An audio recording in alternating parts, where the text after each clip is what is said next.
Fala pessoal, tudo bem? Vamos dar início à nossa aula de Direito Administrativo. Particularmente é a matéria que eu mais gosto por vários fatores. Um deles é porque ninguém entende. O outro deles é que depois que os pessoal assistem às aulas, eles entendem. E aí eles gostam de direito administrativo. Já ficam muito na frente de muitos candidatos que vão prestar aí, que têm consciência, né, da possibilidade de começar a trabalhar como procurador de município, ou até estadual, né, em alguns casos, na administração pública. O cara já exerce a profissão de advogado, trabalha 4 horas por dia, de cara. Muita gente não pensa nisso, muita gente não tem nem consciência de que isso existe, essa possibilidade existe, ganha um salário ali até mais alto do que de escrevente ou de oficial de justiça, tá? Então tem essas possibilidades todas advindas do direito administrativo. Claro que temos infinidade de outras matérias como constitucional e processo civil, mas o direito administrativo em si, cara, é a base para você ter um grande arcabouço técnico e jurídico para conseguir ler os dispositivos, ler os estatutos municipais, tá? E assim, cara, conseguir a sua aprovação assim mais rápido do que você mesmo jamais imaginou. Tudo bem? Então, depois desse início de encheção de linguiça aqui, tá? Realmente eu acredito que é muito importante isso, acredito que é uma matéria extremamente essencial. E essa aula aqui é uma aula de conceitos primordiais. Eu iria colocar conceitos iniciais, mas a gente tem o estereótipo de que achar que conceitos iniciais é uma parte muito superficial, então não precisa assistir. Ah, é conceitos iniciais. Então eu coloquei, ao invés de iniciais, coloquei primordiais, tá? E na verdade, geralmente é assim, né? O início é primordial para tudo que a gente faz na vida. Tudo bem? Então, eu espero realmente suprir, né, as suas expectativas, e o meu desejo é que realmente você se interesse pelo assunto e saiba do nível de importância que ele traz para a sua vida. Tranquilo, pessoal? Bom, desenhando é sempre mais fácil,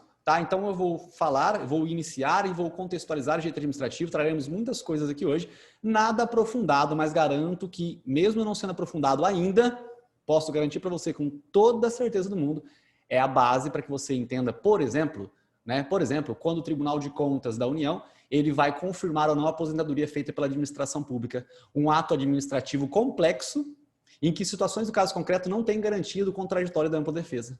Olha só, você acabou de ouvir um pouco sobre a súmula vinculante número 3 do Supremo Tribunal Federal. Né? Acabei de ser redundante, porque se a súmula vinculante não pode ser de outro tribunal que não venha a ser o próprio STF. Tá? Mas essa parte que eu acabei de falar agora em 30, 40 segundos, difícil, você vai ler isso em paz, a partir deste nosso início muito simples, tá, pessoal? Todas as partes simplesmente simples, extremamente simples, elas fazem parte de que, após ela, você vai entender e vai conseguir ler as súmulas do Supremo Tribunal Federal, sejam vinculantes ou não vinculantes. Tudo bem, gente? Bom, então vamos lá. Tudo começou há um tempo atrás e não foi na Ilha do Sol, foi aqui com o rei. Esse cara, né, você tem um monte de filme para poder assistir, para verificar essa época do Estado absolutista, né? Dizem, né, inclusive, a gente conhece o Rei Sol, que era o Luís XIV. Eu não sei se é Luís com S ou com Z. O Luís XIV, cara, assim como diversos outros reis, né? Ele tinha poderes, né? Os poderes, estava tudo na mão dele. Ele, né, digamos assim, vou tirar o Luís XIV para você pensar que não é só ele, tá? Mas são todos os reis.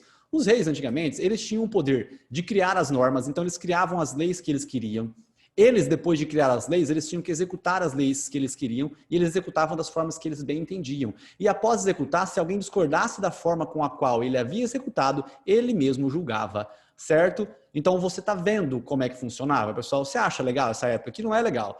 O cara cria a lei e ele mesmo executa? E se você discordar da forma com a qual ele executou, ele mesmo julga? Não tem cabimento, tá? Essa época aqui do Estado absolutista, né, ó, é uma época que ninguém gosta. E tanto é que alguns pensadores vieram e disseram o seguinte: ô povo, vamos acordar, vamos abrir, eu quero iluminar a mente de vocês, ó, iluminar. Só que ao invés de escrever iluminar, eu vou apagar esse finalzinho, ao invés de escrever iluminar, eu vou escrever iluminismo, tá? Pode ser? Ficou difícil? Iluminismo. Por quê? É uma época em que o pensamento feito aí pelo John Locke, por exemplo, precursor aí do iluminismo, John Locke, nós temos também o Barão de Montesquieu, né? Você já ouviu falar sobre Montesquieu. Então, são todas caras que... Isso aqui são alguns, tá, pessoal? Tem muita mais gente que trata do iluminismo. Pessoas que falaram o seguinte: gente, nós estamos nas trevas, vamos iluminar a mente aqui. Não dá para os 3 poderes ficar na mão de um único cara, não tem cabimento. Vamos separar esses poderes, nós precisamos separar. Não dá para ter, né, o mesmo poder na mão de um único cara. Essa parte está muito fácil, mas ela está mesmo. Mas ela continua sendo fácil até o final. O problema é que nós temos que realmente sedimentar cada uma das partes fáceis. Tudo bem? Gente, Eu sei que você não precisa de ouvir falar que aqui é o poder legislativo.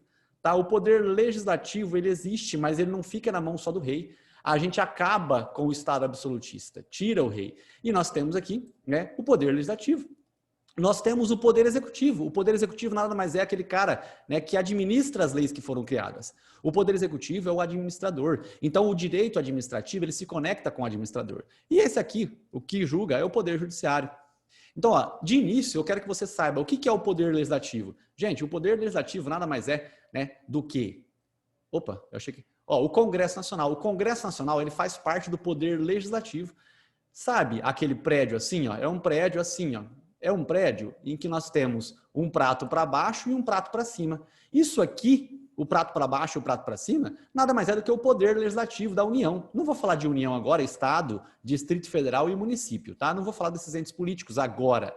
Mas eu quero que você entenda que o poder legislativo, por exemplo, é nesse prato aqui, ó. Prato para baixo, prato para cima, Senado Federal e Câmara dos Deputados. Esse é o poder legislativo da União. Tem os estados, dos municípios também. Tá? E aqui nós temos o poder executivo. Rafael, o que é o poder executivo? O poder executivo nada mais é do que, por exemplo, né, o presidente da República. Mas vamos falar de prefeito, tá? Prefeito também, ó. O prefeito também é o poder executivo. Ele vai executar as leis que forem feitas na Câmara Municipal. A Câmara Municipal é o poder legislativo do município. E aí, ó, o prefeito vai lá e faz. Tranquilo? Ele vai lá e faz o quê? Ele administra. Então nós temos o prefeito, aqui o prefeito aqui, ó. Esse é o prefeito, ele administra. Só que como ele não consegue fazer tudo sozinho, ele passa um pouco para os secretários municipais. Esses secretários passam para diretores e assim vai, né, desconcentrando o foco do poder administrativo. Tudo bem? Mas aí, pessoal, você conhece, já deve ter ouvido falar do Poder Judiciário. O Poder Judiciário é o quê? Juízes, né? Só que o maior órgão do poder, o órgão com maior competência judiciária é o Supremo Tribunal Federal, o guardião máximo da Constituição. Abaixo dele nós temos os tribunais superiores, né? Você tem a STJ aqui, e você tem os órgãos, né, de tribunais aqui também especiais, Superior Tribunal Militar, TSE e TST. Tudo bem? Então nós temos Poder Legislativo, Poder Executivo e Poder Judiciário. Bom, até agora eu falei várias coisas. O que acontece? O que me incomoda e que acho que acredito que incomodou você também ao longo dos seus estudos é você passar muito tempo estudando direito administrativo e não sabendo o que é direito administrativo. Gente, o direito administrativo nada mais é do que o direito que estuda o administrador. Então, se você olhar aqui, bate o olho aqui comigo e se... Opa, confundi, tá? Bate o olho aqui comigo e simplesmente... mostre para mim, imagine comigo onde que é o direito administrativo. O direito administrativo fica onde? Tá? O direito administrativo, pessoal, ele fica aqui, ó. É aqui que o direito administrativo fica, ele fica aqui. A gente foca aqui. Esse é o direito administrativo. Esse aqui é o direito administrativo, tá? O foco do estudo do administrador. O cara que executa, o executivo, é o cara que administra as regras de uma empresa. E a grande empresa da República Federativa do Brasil, tá? Ela é administrada pelo administrador. Esse administrador, ele tem vários nomes, né? Você já deve ter ouvido falar desses nomes aqui. Por exemplo, na União, nós temos o administrador, que tem nome de presidente da República. No Estado, nós temos o administrador, que tem nome de governador do Estado. No Distrito Federal, nós também temos um governador, mas é o governador do Distrito Federal. E nos municípios, nós temos também o administrador, que é o prefeito, certo? Esses caras administram, tudo bem? Então, nós temos a União, temos os estados, o DF e o município. Quem que é o administrador, Rafael? O administrador é o cara que administra. Só que esse cara tem dificuldade para administrar sozinho. Então, por isso que ele acaba delegando algumas de suas funções. Tudo bem? Então, em regra, pessoal, em regra é isso. Nós temos os três poderes, existe uma independência e uma harmonia entre os três poderes. Vou mostrar o que vem a ser harmonia e o que vem a ser independência.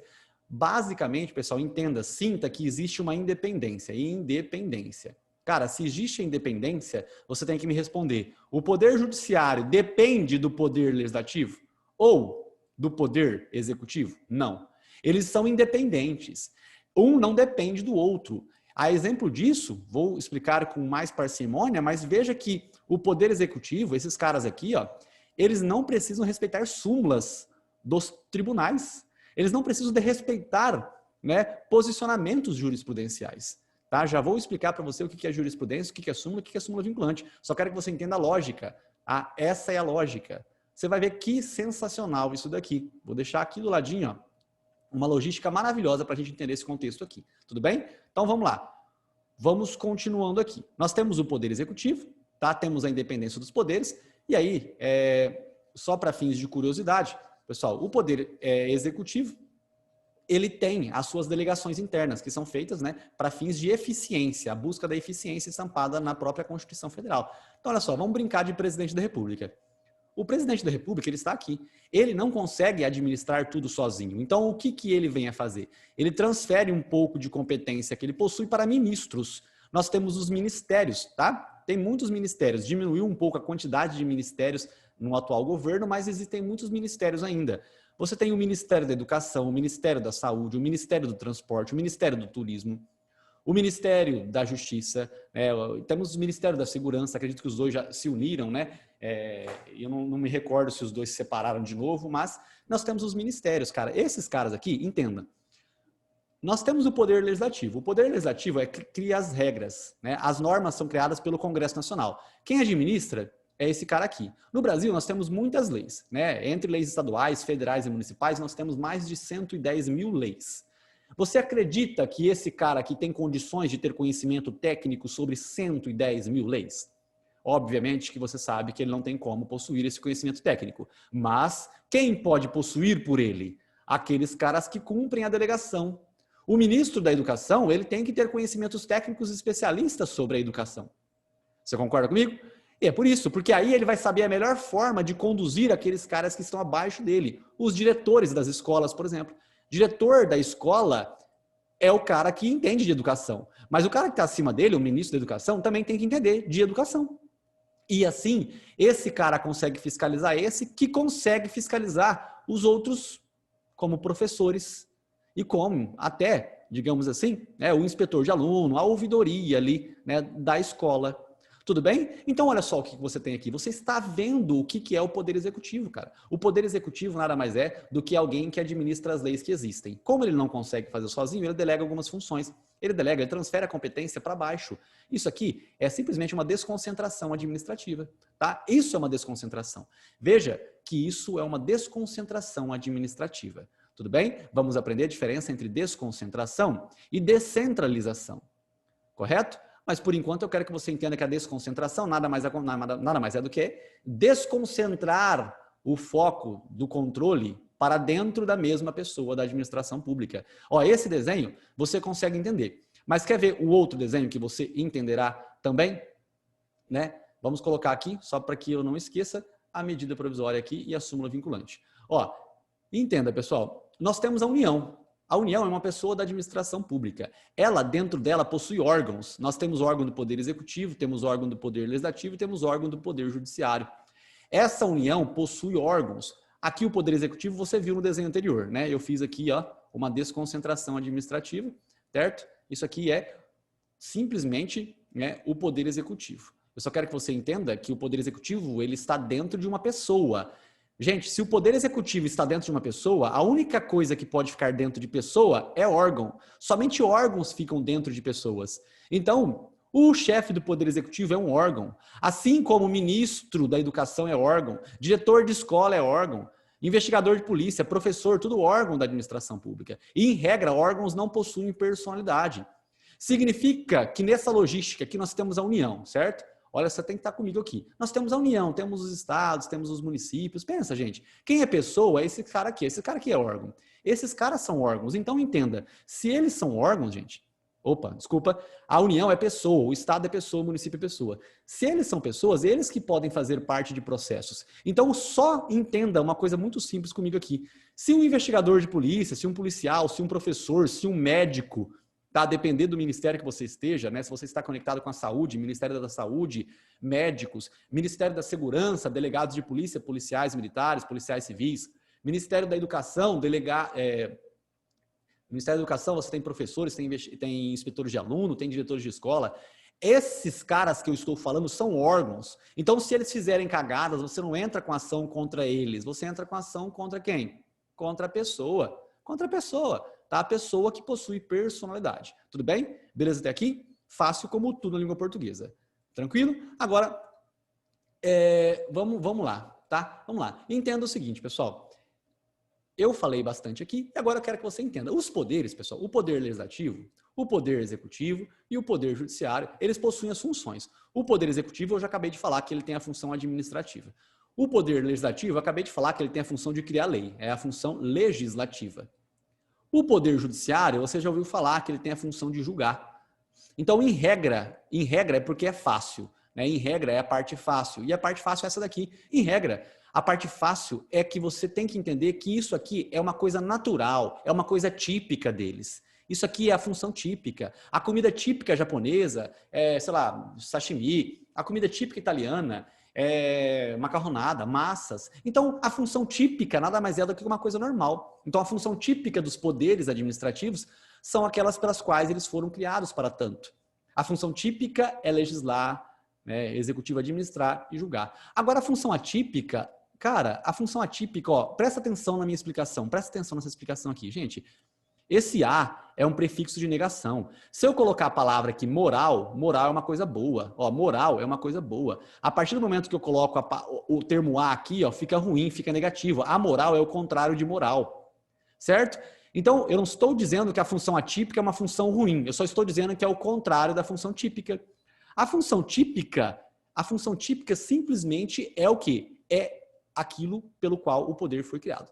A função atípica não é aquilo pelo qual o poder foi criado. Por exemplo, no caso de processo de impeachment, o impeachment é um julgamento do chefe do Poder Executivo. Ele é feito pelo Poder Legislativo. Aqui, ó, o Poder Legislativo. Lembra, pessoal? Sempre em regra, tá? O Judiciário, o Poder Legislativo julga? Julga. O Poder Legislativo, ele julga assim, ó. Que jeito que ele julga, Rafael? No impeachment, por exemplo, o crime de responsabilidade, né? O crime de responsabilidade praticado ali, né, pelo chefe do Poder Executivo, vai haver o julgamento. Nós temos aqui o Congresso Nacional julgando o presidente da República nos processos de impeachment.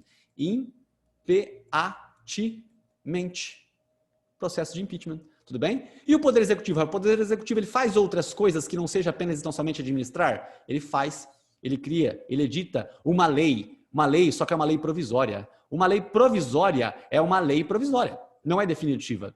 Ela, na verdade, não tem nem nome de lei. Por enquanto, ela tem um nome de medida. É uma medida provisória. É uma lei provisória. Mas ela só efetivamente vem a se tornar lei depois que for aprovada, né, pelo quórum de maioria simples. E aí ela se torna realmente uma lei ordinária depois, tá? Por meio de maioria simples. Onde houver medida provisória, nunca haverá lei complementar e vice-versa. Tudo bem? Beleza? Maravilha, pessoal. Então, entenda. Aqui nós temos um contexto bem simples. Medida provisória é algo... Gente, isso aqui é sensacional. Eu espero que você esteja aqui comigo ainda. A medida provisória, ela é a função atípica, né, do poder, né, executivo.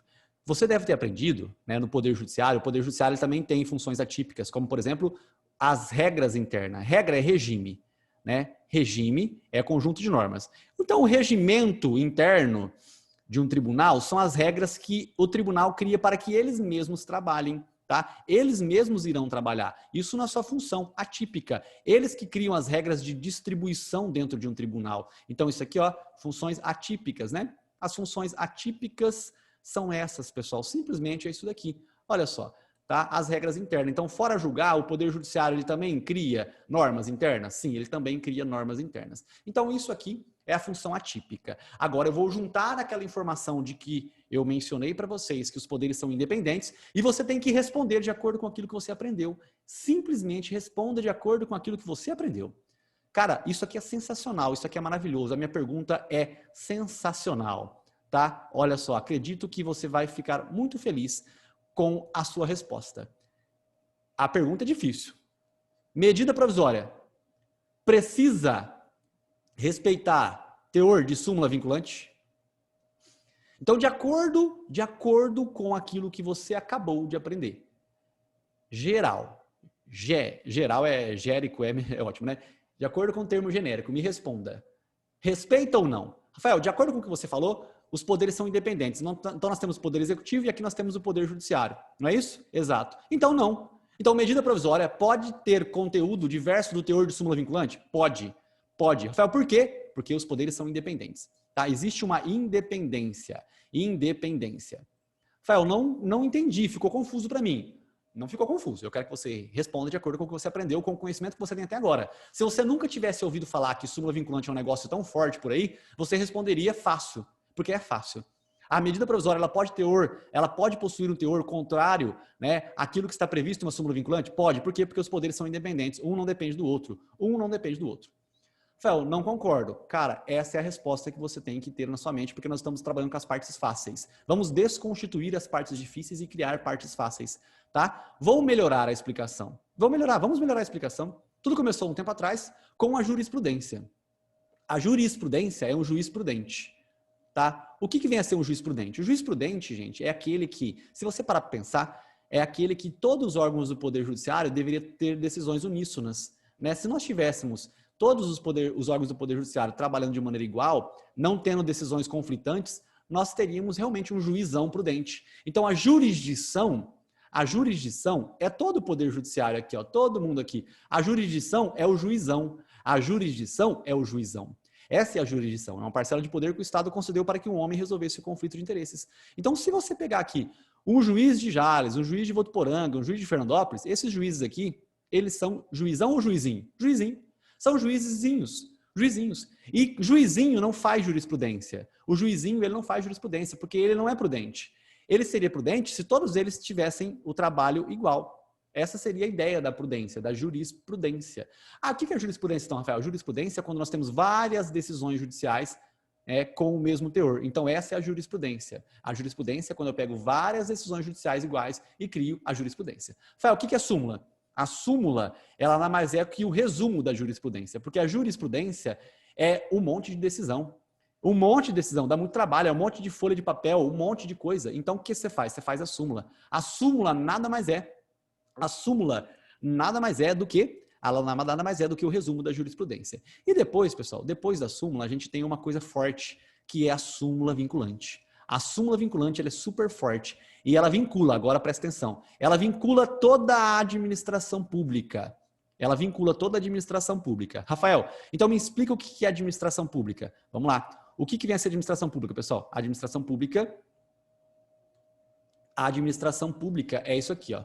Nós temos a parte direta, que é União, Estado, Distrito Federal e município. Essa é a administração pública, beleza? O que mais, Rafael? Você aprendeu o que é a União? Traz a União para cá. A União tem poder legislativo, tem poder executivo e tem poder judiciário, certo? Maravilha. O poder executivo você aprendeu, né? O que ele é? É isso aqui, ó. É aquela situaçãozinha aqui, certo? Esse é o poder executivo, essa desconcentração interna para administrar as leis que existem no país. Beleza, maravilha. E eu expliquei para você que os poderes são independentes, né? Existe uma independência entre os três poderes, mas tem que haver uma harmonia. A harmonia é contextualizada, né, com o checks and balance, que nada mais é freio e contrapeso feito pelas funções atípicas. Tudo bem? As funções atípicas, né, são situações aí, né, que não são normais dentro de um poder. Então, elas existem para que você evite que apenas um poder administre. Por exemplo, imagina, será que o chefe do Poder Executivo ele iria ter que criar as regras internas do Poder Judiciário? Daria muito trabalho. Tá? O Poder Judiciário que tem que saber como é que é a própria distribuição interna dos seus processos. Certo? Correto? Maravilha. Se nós tivéssemos somente funções típicas, a gente não teria equilíbrio. Seria pior ainda. Ao invés de um rei, nós teríamos uns 3 reis. Por isso que é importante realmente a função atípica, que é a harmonia. Então, dentro desse contexto, pessoal, vou juntar todas as ideias, tá? Se você estiver aqui, você vai ver e falar, pô, realmente juntamos as ideias. São vários assuntos que vão estar conectados. A União é uma pessoa, ela possui órgãos internos, tanto é que o Poder Judiciário, ele tem órgãos, né? Os órgãos do Poder Judiciário, você já viu o desenho aqui várias vezes, eu desenhando o STF, o STJ, né? Aí nós temos os tribunais superiores aqui e assim vai. Tudo bem? Maravilha, pessoal. Então vamos conectar agora a ideia de que a súmula vinculante, ela vincula toda a administração pública. Gente, se a súmula vinculante vincula toda a administração pública, você vai pensar o seguinte, Rafael, então você falou uma coisa contraditória. Então, olha só, a súmula vinculante, ela vincula toda a administração pública. Então, ela vincula toda a administração pública direta, né? Nesse contexto aqui.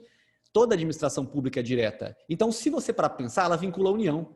E se você parar para pensar, se ela vincula a União, ela vincula quem? Ela vincula o Poder Legislativo, o Poder Executivo e o Poder Judiciário.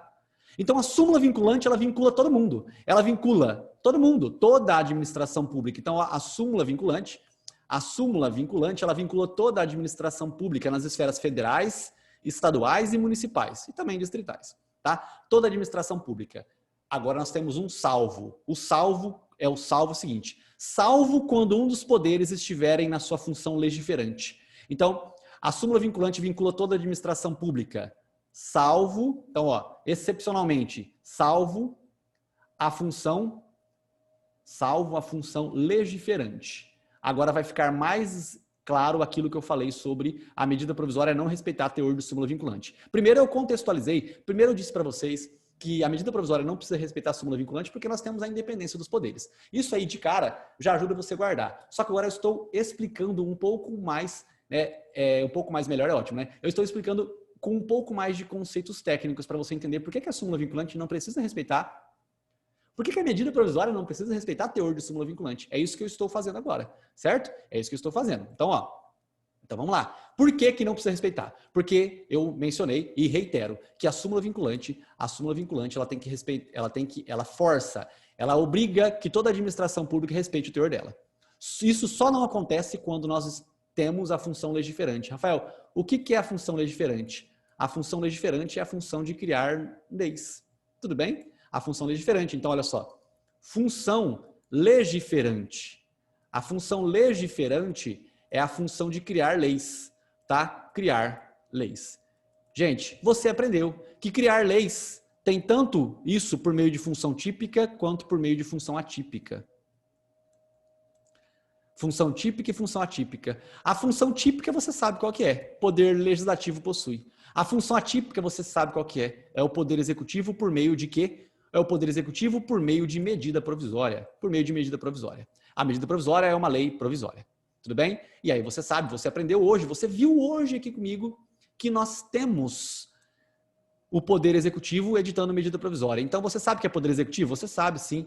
A União, o Estado, o DF e o município. E você sabe que eles possuem poder executivo? Sim, lógico que você sabe. Então você tem presidente da República podendo editar medida provisória. Você tem governador de estado podendo editar medida provisória. Você tem governador de Distrito Federal podendo editar medida provisória. E você tem também prefeito podendo editar medida provisória. E agora a pergunta sensacional, maravilhosa, de concurso para a área municipal de procurador. Responda de acordo com o que você aprendeu e não olha para o STF, não olha para o prefeito. O STF é aquele grandão, o prefeito é aquele pequenininho. Mas não interessa, grandão e pequenininho. Presta atenção, quer dizer, depende da situação, né? Mas, ó, aqui no caso concreto, não interessa. Por quê? Porque aqui, cara, simplesmente aqui, você verifica que o prefeito pode editar uma medida provisória contrária ao teor de uma súmula vinculante? Óbvio que sim. Óbvio que sim. Por quê? Porque quando um poder está na sua função legiferante, ele pode sim não respeitar o teor de súmula vinculante. Porque, gente, se a súmula vinculante vinculasse tudo absolutamente, nós teríamos realmente um novo poder, né, que seria um poder, já é um poder judicial, né, já é a jurisdição, mas seria um poder que teria muito mais poder do que ele já tem.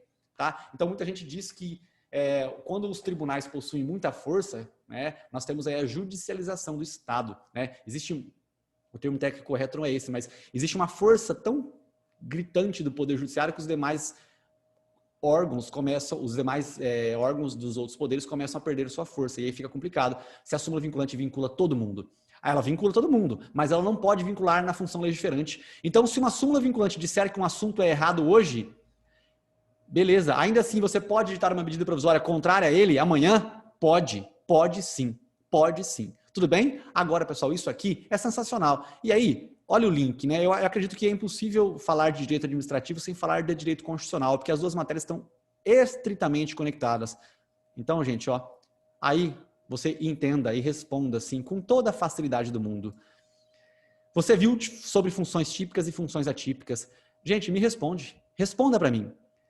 A súmula vinculante, ela vincula o poder legislativo? Você está me ouvindo? Olha só que a pergunta é diferente. A súmula vinculante, ela vincula o poder legislativo? Rafael, não, né? Porque o poder legislativo ele tem função legiferante. Cuidado. Porque o poder legislativo ele tem função legiferante, mas ele tem também função que não é legiferante. O poder legislativo também tem função típica e tem função atípica. Certo? Função típica é a função legiferante, que é criar lei. Função atípica não é legiferante. Eu costumo brincar, né? Isso é um exemplo para que você não esqueça, tá? É um exemplo para que você não esqueça. Não estou dizendo que era caso disso. É um exemplo. Existe a súmula vinculante número 11, dizendo que você tem que ter realmente muitos fundamentos para algemar alguém. E aí eu costumo brincar e dizer simplesmente o seguinte: o último presidente da República no Brasil que foi impeachmentado, ele ou ela estava algemado? O último presidente que foi impeachmentado, ele estava algemado? O último presidente que foi impeachmentado, ele estava algemado? Não estava algemado.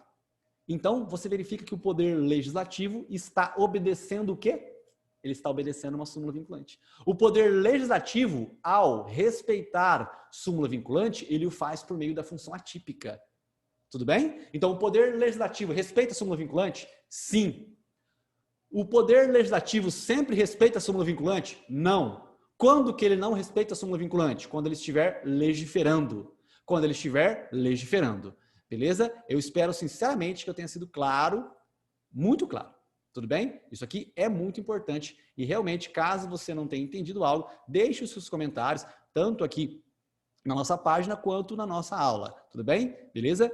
Eu espero que realmente vocês tenham entendido, porque isso aqui é sensacional, isso aqui é muito fácil, como tudo na língua portuguesa. Tudo bem, pessoal? Maravilha? Acho que ficou claro esse nosso primeiro contexto fático e agora peço que vocês respirem, tá? Respirem aí 30 segundos e aí a gente pula de situação, a gente busca uma outra situação, tudo bem? Beleza? Então vamos lá. Dá uma chacoalhada no pelo aí. Tudo bem? Deixa eu ajeitar meu cabelo, que só eu que corto meu cabelo, mas acho que agora já tô na hora de voltar a cortar cabelo no cabeleireiro, né? Porque já está melhorando a situação da pandemia, mesmo não tendo vacina, já melhorou um pouco a situação, né, pessoal? Bom, agora eu vou continuar aqui a explicação, espero realmente que você tenha entendido parte do que foi tratado aqui. E é isso, pessoal. Beleza? Bom, é o seguinte, se você estiver assistindo a aula gravada aí, aumenta a velocidade do vídeo que eu vou ficar 30 segundos fora, que eu vou fazer o quê? Eu vou pegar um cafezinho, tá? Já estou voltando em 30 segundos.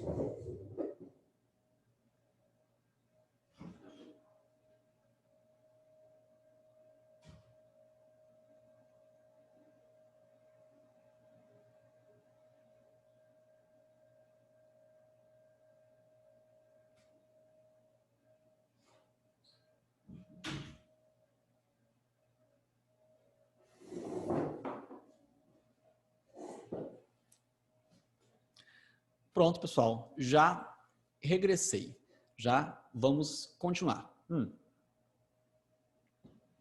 Vocês sabiam que o cafezinho, ele é típico aqui no Brasil, né?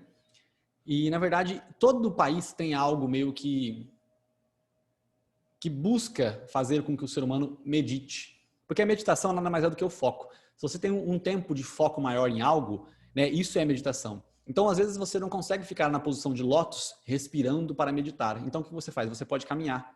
Só que você tem que caminhar focando nos seus passos. Você pode jogar uma bola focando no jogo, na bola. Tá? Isso são formas de meditação, são formas de foco. E o cafezinho, você pode perceber que muita gente talvez não goste até não goste tanto do sabor, mas o cafezinho é o momento do cafezinho. Então, é aquele momento em que você sabe que você estará naquele momento. Geralmente, nós não ficamos no agora. A gente tem o hábito de ficar no futuro e no passado. A gente prevê o futuro e a gente lê mentes. A gente fica focado pensando no que a pessoa pensa da gente e a gente fica focado naquilo que pode eventualmente acontecer no futuro. A gente perde tudo aquilo que é bom no momento agora. Então, o cafezinho, ele meio que representa isso. Ele meio que representa o poder do agora, tá? É isso que o cafezinho representa.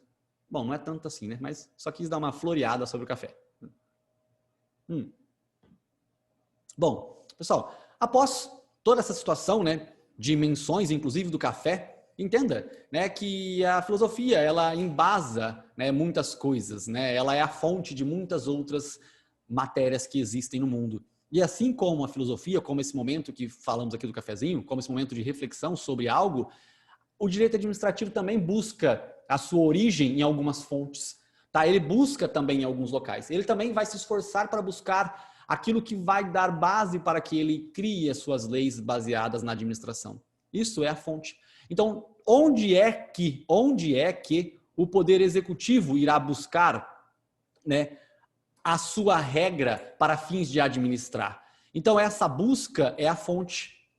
Onde que o administrador vai buscar? Cara, de cara, você sabe que ele tem que buscar nas leis, né? Então, as fontes, né, de cara, ele tem, a primeira coisa que ele olha é a lei. Ele vai buscar na lei 9482, ele vai buscar na lei 8.112, ele vai buscar na lei 8666. Então, ele vai buscar onde é que ele puder. Essa é a fonte primária, é a fonte em que ele busca, assim, resolver as coisas, tá? Isso aqui, pessoal, você sabe que não tem um código de direito administrativo. Por isso que a legislação administrativa é uma legislação esparsa, tá? Não existe código de direito administrativo, por isso que a legislação é uma legislação esparsa. Então,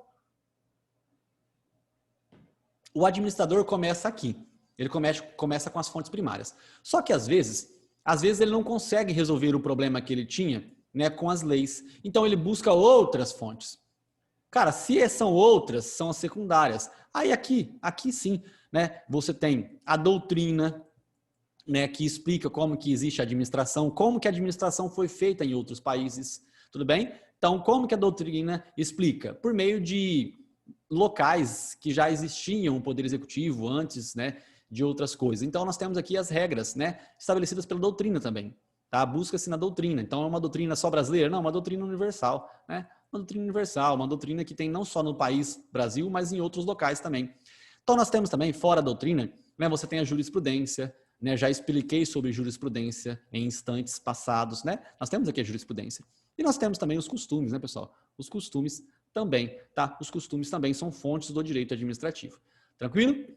Óbvio, pessoal, que costume, ele não muda a lei, tá? Mas ele influencia no pensamento do legislador para mudá-la. Se você concordar comigo, né, o costume não reprova o jogo do bicho. O cara que quer jogar no jogo do bicho, ele joga, velho. O que eu tenho a ver com isso aí? Foda-se, tá? Então eu não me preocupo tanto com o fato de alguém jogar no jogo do bicho. O costume, as pessoas não ligam. Só que nem por causa disso, o costume deixou de ser contravenção penal. Nem por causa disso, o jogo do bicho deixou de ser contravenção penal. Ele continua sendo contravenção penal, certo? Só que, veja bem, algumas situações já não. Por exemplo, o costume, não que seja costumeiro, mas todo mundo sabe que o adultério deixou de ser considerado como crime. Tá? Então, o costume ele influencia, mas ele não exclui necessariamente a aplicação da lei. Tudo bem? Ele não exclui a aplicação da lei. Eu estou dizendo o quê? Que o Poder Executivo, pelo costume, ele não vai deixar de aplicar a lei. É costume aqui na nossa região o prefeito ficar com um pouco mais de dinheiro do que o salário dele. É costume o cacete. O cacete que é costume. Tá? O cacete, ele não pode deixar de aplicar a lei.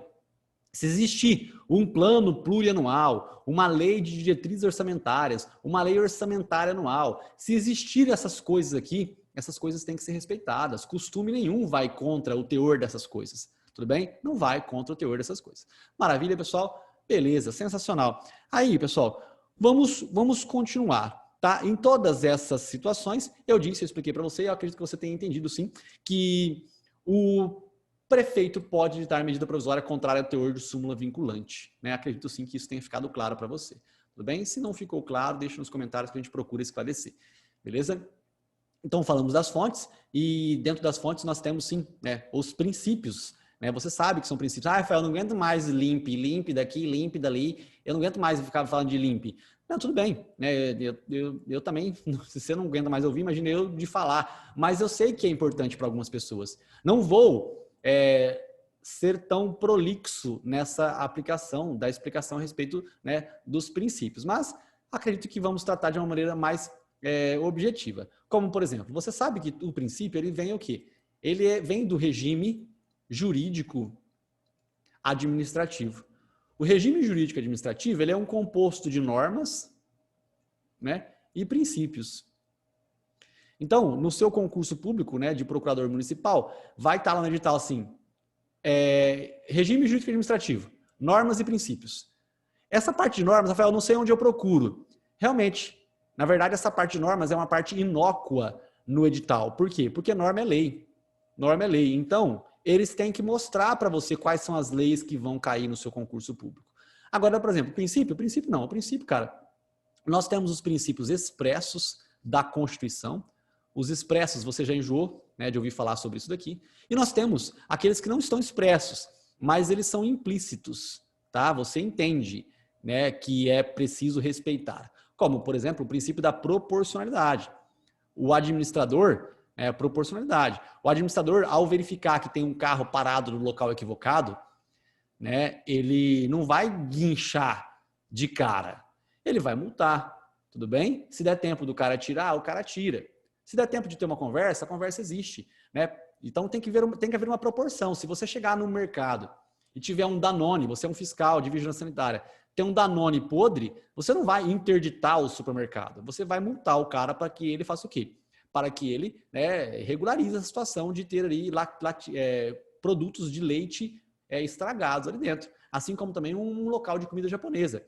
Tá? Você não vai chegar interditando porque está fedendo peixe.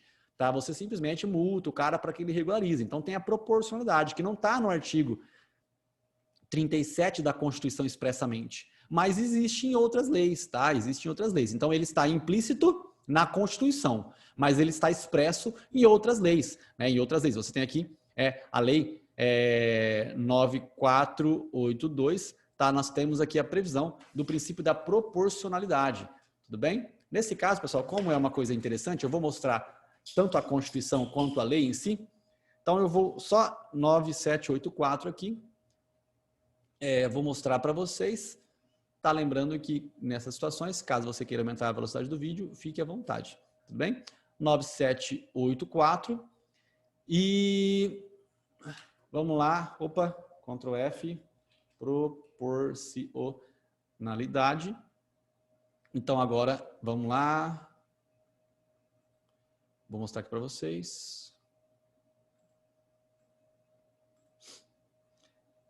Pessoal, então isso aqui, ó, veja bem, o princípio da proporcionalidade ele não está expresso na Constituição, mas ele está expresso na Lei 9784, a lei que regula o processo administrativo. Tudo bem? Beleza? Então, nós temos aqui o princípio da proporcionalidade, certo? Ao mesmo tempo que nós temos o princípio da proporcionalidade, nós temos os princípios expressos da Constituição Federal. Esse aqui eu tenho certeza que você já enjoou de até ver, né? O artigo 37 da Constituição Federal, né, é essencial para qualquer nível de estudo jurídico que você vá fazer na sua vida, tá? Você precisa do artigo 37 da Constituição da República Federativa do Brasil memorizado, tá? Fala, não gosto de decorar, não precisa decorar, basta memorizar, tudo bem? Bom, aqui nós temos, ó, o princípio da legalidade, da impessoalidade, da moralidade, da publicidade. Esses 4 princípios aqui, eles existem desde quando a Constituição é Constituição, desde 1988. Com o passar do tempo, inseriram o princípio da eficiência. Veja que o princípio da eficiência, ele veio com a emenda constitucional 19 de 1998. A emenda constitucional é a alteração do texto da Carta Magna. Tudo bem? Ela simplesmente é a alteração do texto da Carta Magna. Eu costumo brincar que a emenda é como se fosse um remendo. Quando a sua calça está, né, estragada e você faz um remendo nela, o remendo vai ficar onde? Vai ficar na tua calça ou vai ficar em outro lugar? Obviamente vai ficar no mesmo lugar da calça, né? Inclusive eu tinha uma calça que era rasgada, na época não era moda, mas eu achava bonito, né? Era meio que grunge, sei lá, andar com a calça rasgada. E aí minha avó, tadinha, ela viu minha calça rasgada e ela costurou. Cara, até hoje eu não me manifestei como um adolescente brabo. Sério, eu peguei, olhei e falei, putz. Mas o meu semblante de inconformismo foi terrível, porque eu já não tinha muita calça. E aquela calça eu adorava, cara. Eu usava aquela calça para sair, para ir na escola. Eu usava tudo. Ela andava mais do que eu, aquela calça. E aí a minha avó, infelizmente, fez um remendo. O remendo ficou onde? Ficou na calça. Então, quando eu digo que a emenda é um remendo, é o que eu quero que você entenda que a emenda fica no próprio texto da Constituição Federal. Tudo bem? Maravilha?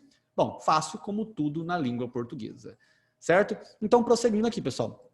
O regime jurídico administrativo, ele existe, tá? E dentro desse contexto, você sabe que regime jurídico administrativo são normas e princípios.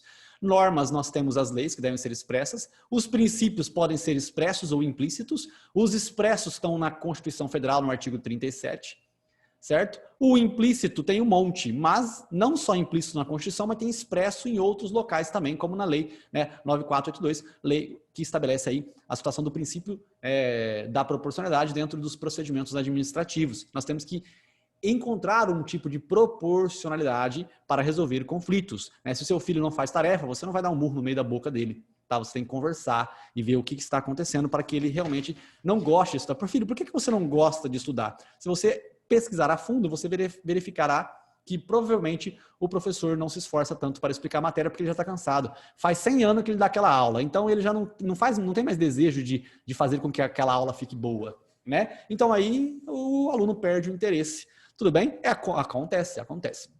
Não significa que isso seja absoluto, mas costuma acontecer bastante, pessoal. Então, dentro desse contexto, espero que vocês tenham entendido isso daqui. E aí vamos analisar agora o princípio da legalidade. Para começar de cara, já é importante que você entenda que fora que o nosso amor é verdadeiro, você tem que entender também que o princípio da legalidade é algo que abrange todo o bloco de legalidade. O que é o bloco de legalidade? Cara, o bloco de legalidade são todas as leis, tá? São leis, são normas, tá?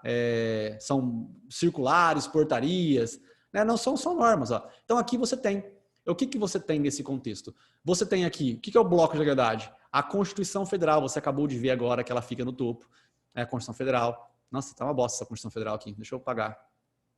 Então, a Constituição Federal, ela fica no topo, né? As leis ficam aqui no meio, as leis estão aqui. E aqui embaixo você tem circular, tá? Você tem portaria, tudo bem?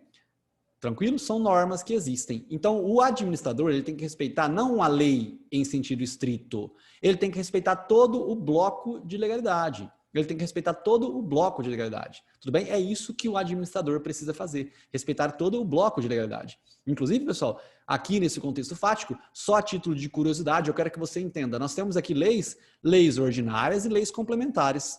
Tá? E a Constituição Federal? Nela nós temos o quê? Nós temos aqui, ó, a emenda constitucional. Opa! Nós temos aqui a emenda constitucional. Então, olha só. De acordo com esse desenho, de acordo com a explicação da calça remendada do Rafa, me fala... A emenda constitucional, ela tem força. Ela tem força de lei ordinária ou de lei complementar? Me responda. A emenda constitucional, ela tem força de lei ordinária ou de lei complementar? Cara, na paz, simplesmente você objetivamente está vendo que nenhuma das duas. A emenda constitucional, ela está acima. No bloco de legalidade, na pirâmide aqui de Hans Kelsen, nós temos que a Constituição Federal, ela está acima das leis. Se a emenda constitucional faz parte do próprio texto da Carta Magna, então ela está acima da lei ordinária da lei complementar. Tanto é que para que você crie, né, uma emenda constitucional, para que você faça uma situação de emenda constitucional, você precisa de uma maioria qualificada, que são 2 turnos com 3/5 dos votos. Agora, para a lei ordinária é uma maioria simples. Para uma lei complementar é uma maioria absoluta. Tudo bem? Maioria simples é a maioria dos presentes. Maioria absoluta é a maioria das cadeiras, né, dentro do Congresso Nacional. Tranquilo? Beleza? Não é a aula de direito constitucional, mas acredito que isso aqui é importante para que você visualize. E ó, só para aproveitar, né, o leque, maioria qualificada, maioria simples, maioria absoluta e a famosa maioria de 2/3. Essa daqui, essa maioria de 2/3, ela cria muitas coisas interessantes, inclusive súmula vinculante. Ela cria muitas coisas interessantes, inclusive súmula vinculante. Tá? Então você verifica aqui situações em que o examinador ele pode criar confusões na sua cabeça. Ele é treinado para matar. Então o que ele faz? Ele cria exatamente uma situação em que ele contextualiza, ele te induz a olhar para a explicação. Olha, pessoal, maioria simples é tão pouquinho, né? É lei ordinária. Olha, a maioria absoluta é bastante, né? É lei complementar.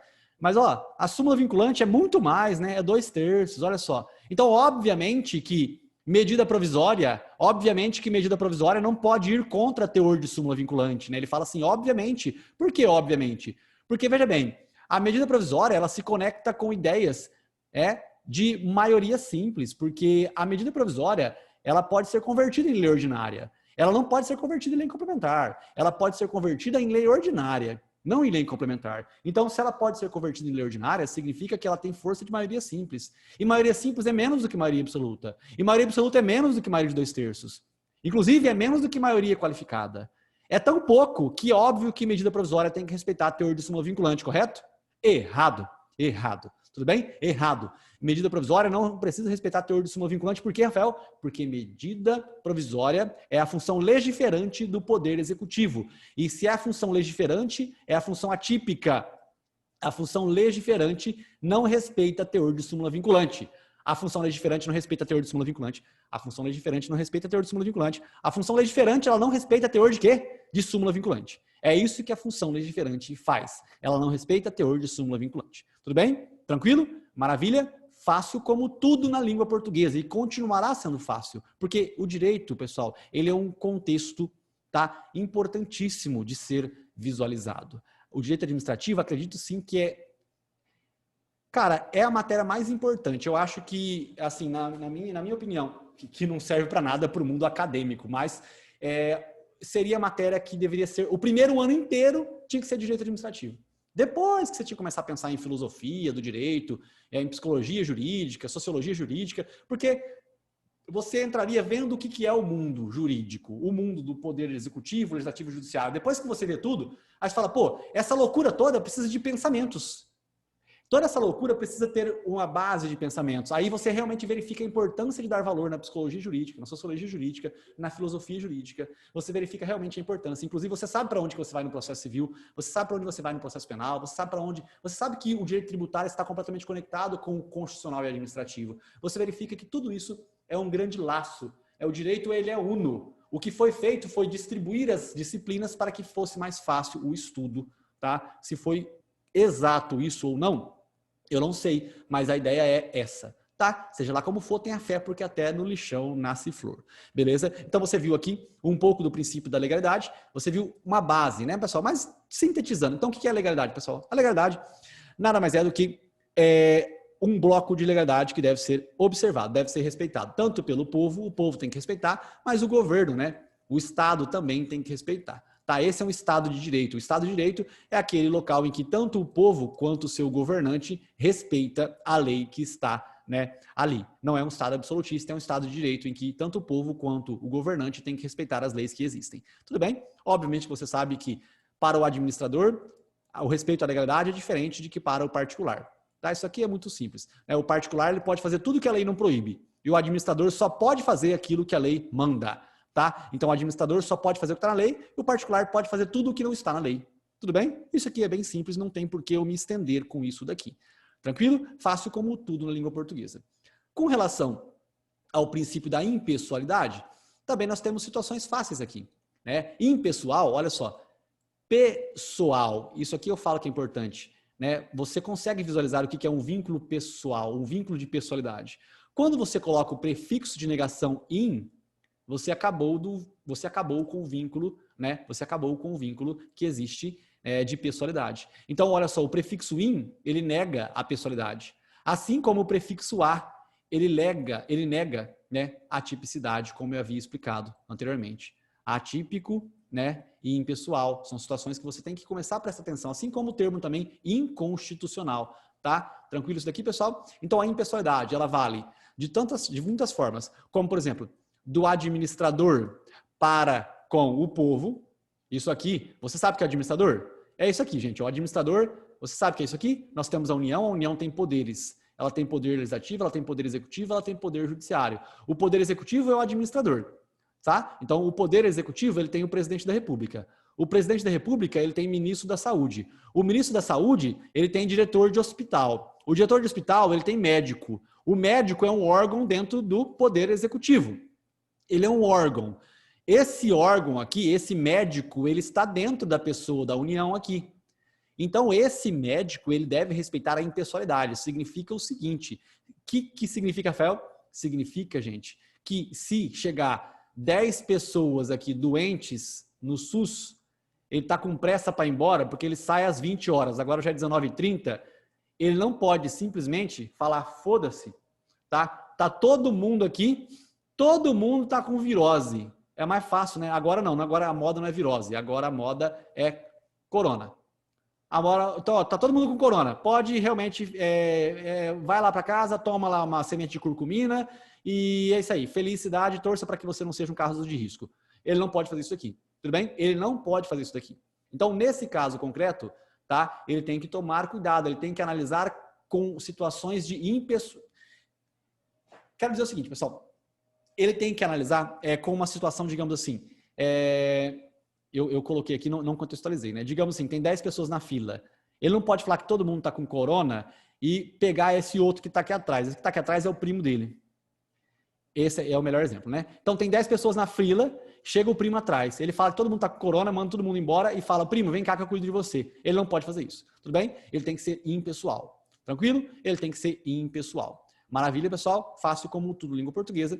E aí, então nós temos a impessoalidade, que é ela do administrador para com o povo, e nós temos do administrador para com o governo. Então, do administrador para o povo, você viu o exemplo do médico. Do administrador da administração para com o governo, você tem aqui as situações de que eu costumo dizer, completa para mim, né? As meninas que estão assistindo, completem para mim. Homem não? Isso, presta. Dinheiro não traz? Isso, felicidade. Bolsa Família do? Bolsa Família do? Não, não, não, não. Não é o Bolsa Família do Lula. Não é. Não é o Bolsa Família do Lula. Rodoanel do? Não é o Rodoanel. Não é o Rodoanel do Maluf. Não é. Não é. Tá? Por que que não é? Porque nós temos o princípio da impessoalidade. Tá? Então, naturalmente, homem não presta, dinheiro não traz felicidade, Bolsa Família foi do Lula, Rodoanel é do Maluf. Não, não, não, não, não, não, não, não, não, não, não, não, não, não, não. Isso aqui não é tão verdade assim, porque também tem mulher que presta e que não presta, tem todo mundo, pessoal. Tem gente que presta e gente que não presta. Não é homem, não é mulher. É gente que presta e gente que não presta. Dinheiro não traz felicidade? É relativo isso aqui, tá? Não só o dinheiro traz felicidade, muitas coisas trazem, né? O dinheiro traz um pouco mais de conforto, tá? Bolsa Família é do Lula? Não, nunca foi do Lula. Nunca foi do Lula. Ele aplicou. Ele é o chefe do Poder Executivo. O Poder Executivo aplica. E o Rodoanel é do Maluf? Nunca foi. Nunca foi do Maluf. Ele só aplicou, porque ele é Poder Executivo. Tudo bem? Então nós temos aqui a impessoalidade no contexto do caso concreto. Espero que tenha ficado claro. E é óbvio. Esse é muito fácil, né? Explica uma coisa um pouco mais difícil. Nós temos a súmula vinculante número 13. A súmula vinculante número 13, tá? Por questões didáticas, pessoal. Eu vou colocar aqui, não significa, como eu disse, tá? Reitero. Existe pessoas boas e pessoas ruins. Tá? O único problema é que as pessoas ruins não sabem que são ruins. Os bons questionam as suas atitudes. Os ruins nunca questionam a sua atitude. Os ruins nunca questionam. Então, ó, o que eu vou falar é só para fins didáticos. Porque o 13 é um número que você conhece. Tá? O 13, você conhece, ó. Né? Você conhece o 13. Ó. Se eu fizer assim, ó, você fala, o 13, é verdade, eu conheço o 13 sim, Rafael, eu conheço o 13. Então, o 13, ele te faz você lembrar uma coisa interessante, né? Nós tivemos muitos escândalos, né? Não só com o 13, mas tivemos escândalos com outras coisas também. Só que o 13 acabou, né, sofrendo um pouco mais das corrupções. Não é que teve mais corrupção aqui. Só estou dizendo que a gente quer colocar a culpa em alguém. Então, coitado, quem se deu mais mal foi o 13. Estou dizendo isso por quê? Porque o 13 é a súmula vinculante número 13. E na súmula vinculante número 13, nós temos um tal de nepotismo. Nepotismo. E o nepotismo, ele pode ser tanto reto quanto cruzado. E eu quero que você entenda, já explico o que é isso. Eu só quero que você entenda o quê? Que o nepotismo é você não poder contratar o teu irmão, o teu pai, para trabalhar para você. Então, o Poder Executivo não pode tratar o irmão dele, tá? O Poder Judiciário não pode tratar o irmão dele. Correto? Correto. Beleza. Rafael, mas até qual grau? Aí que tá o legal. Até qual grau? Aí que tá o legal. Até o 3º grau. Então, o 3º parece com 13. Tudo bem? Então, você lembra de que existiram muitas situações desconfortantes, né, com relação à corrupção no país, não só com o 13, mas com diversos outros partidos políticos. Eu só coloquei o 13 aqui por questões de didática, porque a súmula vinculante número 13, ela fala sobre nepotismo cruzado. E aí você faz uma menção e lembra que agora isso significa que até o 3º grau você não pode ter nepotismo, nem reto, nem cruzado. Cruzado é o seguinte, gente. O cara fala, eu não posso contratar meu irmão? Tudo bem. Eu não posso contratar meu irmão? Tudo bem. Ou eu sou prefeito. Ô juiz, contrata meu irmão? Ah, tá bom. Ó, o prefeito, contrata meu irmão? Pronto, isso é nepotismo cruzado. O brasileiro dá jeitinho para tudo. Então, até o 3º grau, você não pode ter nepotismo. Tudo bem? Isso fere o princípio da impessoalidade. Tudo bem, pessoal? Só que, ó, só para contextualizar aqui, muito importante, tudo isso aqui acontece nas situações de cargos, tá? Cargos em comissão. Tudo bem? Cuidado que cargo político é diferente. A doutrina, ela não fala, né? Fala também, mas está escrito na doutrina o conceito de cargo político. Tem muita coisa. Mas só para contextualizar, um ministro seria um cargo político, tá? Então, isso aqui não se aplica nos casos, né, de cargos políticos. Tudo bem? Então, nesse caso, só para você entender, cargo político, pessoal, tem muitas interpretações sobre cargos políticos, tá? Como eu disse, essa aula é uma aula de conceitos iniciais, conceitos primordiais, e ela, né, vai ser aprofundada. Todos os pontos que foram tratados na aula de hoje será aprofundado. Tenho certeza que você irá se satisfazer e irá, o ano que vem, estar na frente de muita gente que for fazer a prova para procuradorias, seja ela qual for. Na fase de direito administrativo, eu posso garantir para você. Tudo bem? Eu acho que iniciar com conceitos iniciais te ajuda muito. Tudo bem? É importante isso daqui. Aí, após os conceitos iniciais, a gente vai aprofundando, porque aí tem como a gente ter uma linguagem, né, que coaduna um com o outro. Tranquilo? Beleza? Então, mais uma vez, concluo dizendo que é fácil como tudo na língua portuguesa. Moralidade administrativa. Né, nós temos aqui, então, LIMP, legalidade, impessoalidade, moralidade. A moralidade, pessoal, ela não é uma moral sexual, tá? Não é uma moral sexual. Não é fazer sexo na repartição, que é algo imoral, né? Não, na verdade, a moralidade é uma moralidade administrativa mesmo, tá? A moralidade administrativa, tudo bem? Eu não tô, Lei 8429, olha só que coisa interessante, né? Vou mostrar para você. A lei que trata da improbidade administrativa, olha só, a lei que trata da improbidade administrativa é a Lei 8429. Eu vou mostrar para você, né? Eu vou mostrar para você quem que fez a Lei 8429, tudo bem? Eu não vou falar 8429. Ela está pública aqui, né? Ela está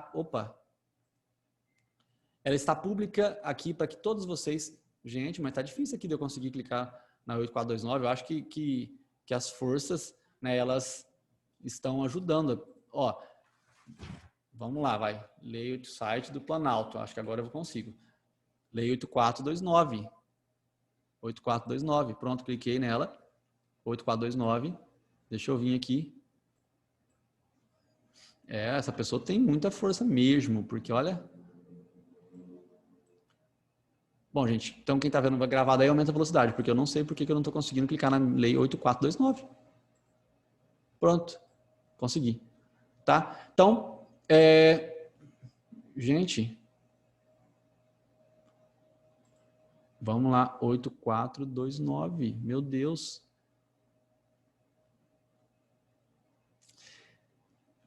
Deixa eu escrever aqui, Lei de Improbidade Administrativa. Não está aparecendo. Lei de Improbidade Administrativa. Eu queria mostrar isso. Gente, eu não sei o que está acontecendo. 8429 não está aparecendo aqui, cara. Pronto, apareceu.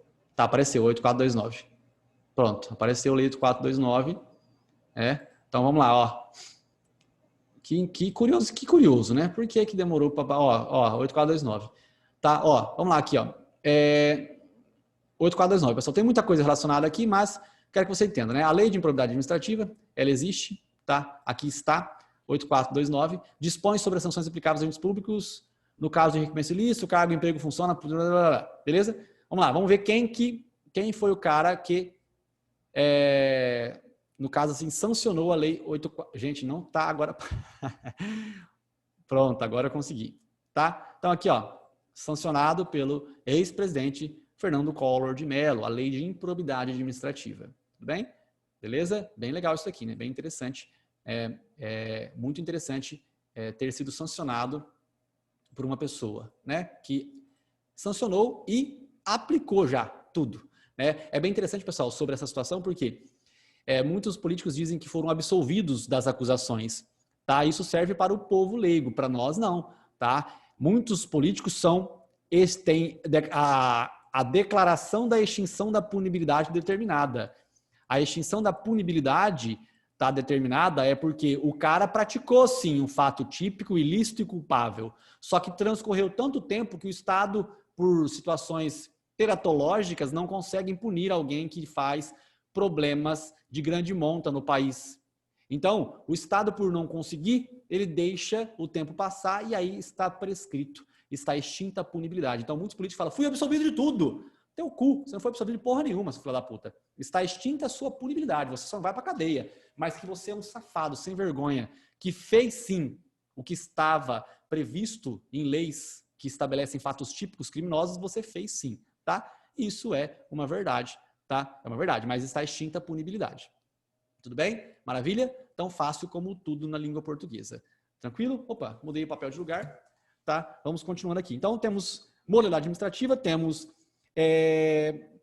publicidade, tá, pessoal? Vamos para publicidade. Sei que essa parte aqui, ela não é tão rápida e tão interessante quanto a primeira parte que eu havia dito ali, né? Que foi mais legal, que eu tratei da administração. Então, nós temos aqui, ó, a publicidade. Pessoal, não vou me estender muito com a publicidade, tá?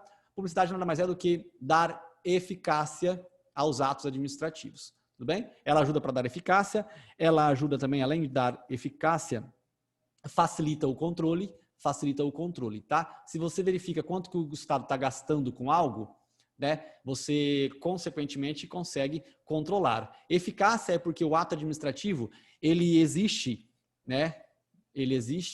Ele tem que ser válido e depois eficaz, tá? Só que existem atos, né, que realmente passam por todo esse sistema no plano de validade, de existência e de eficácia, mesmo sendo inválido, tá? Então, o que é isso? Para contextualizar, se eu vender para você uma pessoa, se você comprar uma pessoa, existiu essa venda, tá? Esse ato existiu? Existiu. Ele é eficaz? Ele é eficaz, por quê? Porque você pode fazer o que você quiser com a pessoa que você comprou. Na verdade, exemplo esdrúxulo, tá, pessoal? Mas é válido? Não, não é válido, porque você não pode vender uma pessoa, tá? Então, o ato, ele foi feito de maneira...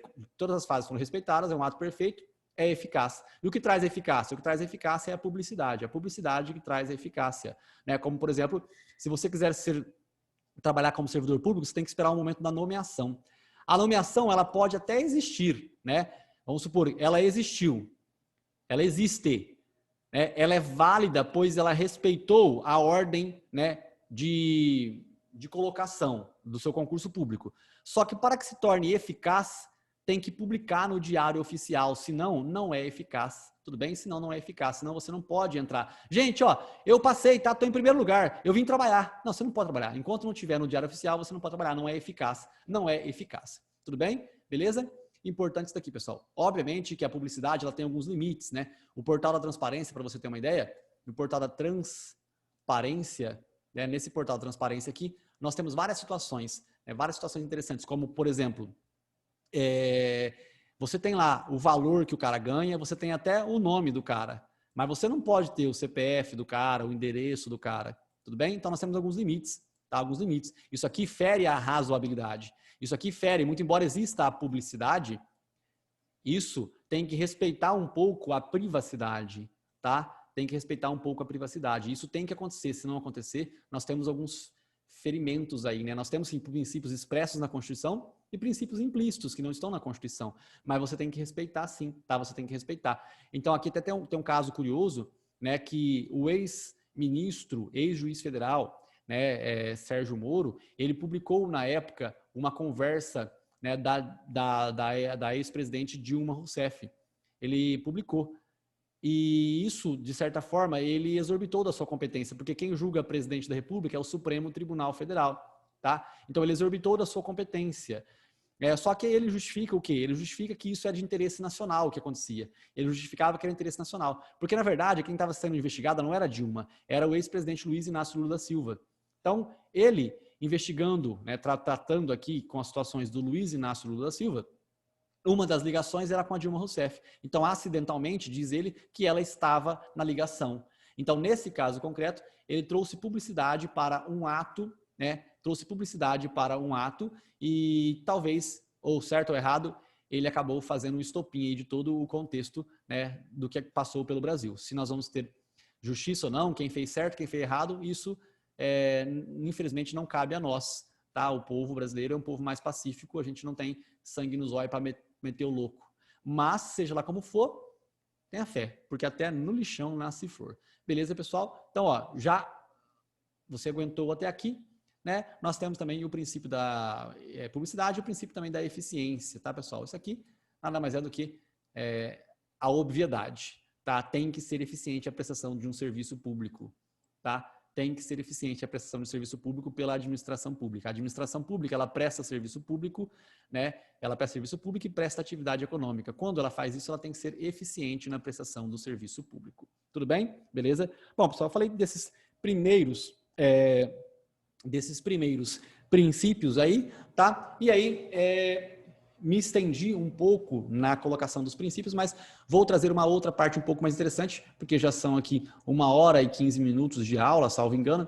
Então, vamos só acender um pouco a curiosidade um pouco maior aqui, né, dessa nossa aula de Direito Administrativo com conceitos iniciais.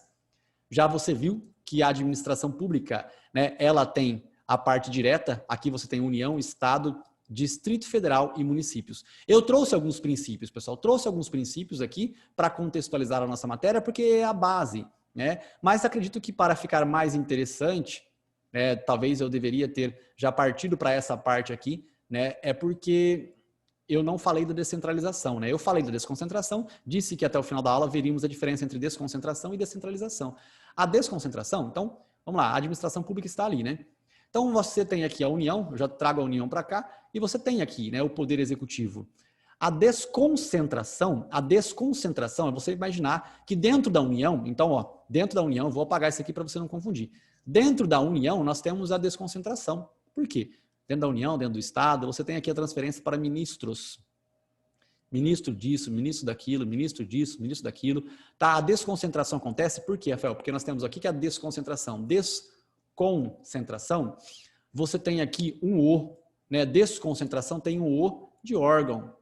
Tá? O de órgão. O que é o O de órgão? O O de órgão é para você visualizar que nós temos aqui, pela teoria da imputação volitiva, ó, pela imputação volitiva, você tem aqui o contexto de que os órgãos eles têm responsabilidade pelos que eles fazem, certo? Mas no processo quem vai responder é a pessoa, não é o órgão. Existe órgão com capacidade processual? Existe sim, tá? Ministros possuem capacidade, né, processual, tá? Só que em regra, eu estou dizendo aqui para você, em regra essa é a lógica. Lembre-se que é aqui que fica o rolê, é na pessoa, tá? Então a desconcentração administrativa nada mais é do que a aplicação de um poder administrativo. Nós temos os poderes administrativos, tá? Um deles é o poder hierárquico, tá? Um deles é um poder hierárquico, tudo bem? Então nós temos aqui, sim, a desconcentração administrativa. Diferenciando, pessoal, desconcentração de descentralização, como que eu faço a diferenciação? Eu quero que você entenda, né, o quê? Olha só como é que é importante isso aqui que eu vou dizer aqui. Como que é importante dizer isso aqui que eu vou dizer aqui, né? Ó, é ótimo isso aqui. Ó, nós temos sim a desconcentração, você acabou de entender o que é a desconcentração, tá? Nós temos a descentralização. A descentralização, ó, você tem aqui o ente. Ente, ó, ente, é pessoa. É pessoa. Se é pessoa, não é órgão. E você sabe o que é pessoa? Você sabe, é União, é Estado, é DF, é município. Só que entenda, pessoal, aqui nós temos um contexto relacionado com as dimensões dos direitos humanos. Entenda, tudo começou um tempo atrás e não foi na Ilha do Sol. Foi quando o rei, né, ele fazia tudo o que ele bem entendia. Né? Ele criava a lei, ele executava a lei que ele havia criado e ele mesmo julgava. Ele fazia tudo o que ele bem entendia. Esse era o rei. Esse era o rei. Tá? O que acontece? Isso daqui fazia com que as pessoas se sentiam muito más, porque ele criava uma carga tributária tão alta a ponto da pessoa não conseguir pagar. Era praticamente, todo o tributo era com efeito de confisco. Né? Você não pagou, eu já entro, já levo teu filho embora. Você não pagou, eu vou levar teu filho embora. Não, mas não já se viu, eu vou levar meu filho embora. Vou levar, cala a boca, senão eu te mato amanhã agora. Aí leva o filho embora. Certo? Então era uma época de trevas. Era sim uma época de treva. Tudo bem? Acontece que isso aqui encheu tanto o saco do povo que em 1215... né? Olha só, mas olha que terrível, né? 1215, que significa que antes de 1215 não existiu nada, né? Quase não existiu nada, né? Antes de 1215. Nessa época aqui, o povo falou o seguinte, gente, o rei filho da puta, rei João Sem Terra, na moral, cara, você dá uma segurada aí, a gente quer liberdade, a gente não quer mais a tua intromissão exorbitante, nós não queremos que você venha com toda a sua força do mundo aqui, a gente não quer isso, nós não queremos isso, fica na tua um pouco, por favor. Fica na tua, liberdade. Então foi assinado lá a Carta Magna de 1215, em que se estabeleceu vários princípios aqui, né? Vários princípios e vários direitos que são direitos de primeira dimensão, tá?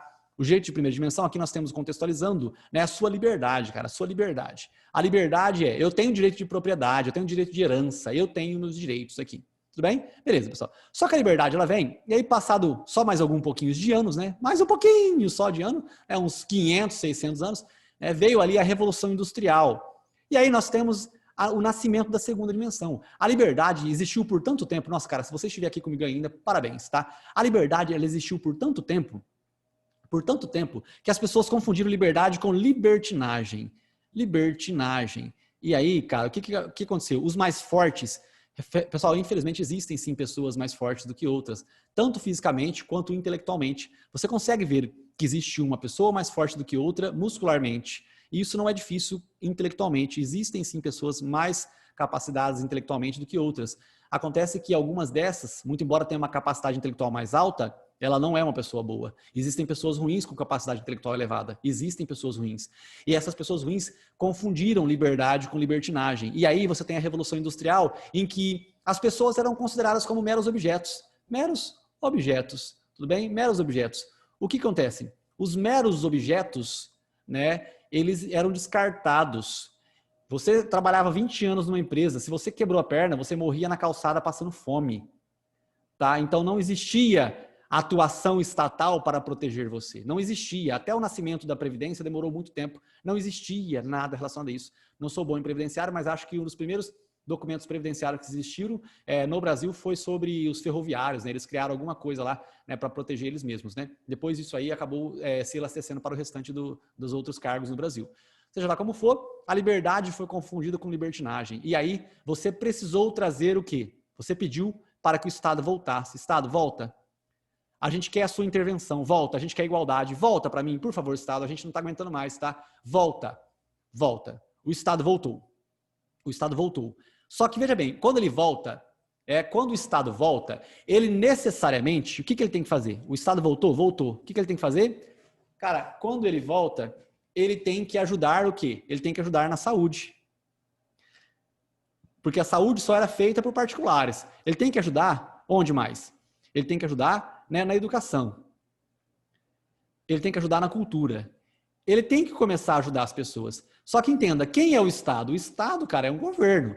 E o poder executivo que exerce esse governo. O poder executivo não dá conta de fazer sozinho, ele passa para o ministro, ele passa para outro ministro, ele passa para outro ministro, que passa para diretor, que passa para funcionário, funcionário, funcionário, funcionário, funcionário, funcionário, funcionário, funcionário, funcionário, funcionário, funcionário, funcionário, funcionário, funcionário, funcionário, funcionário, funcionário. Rafael, você é louco?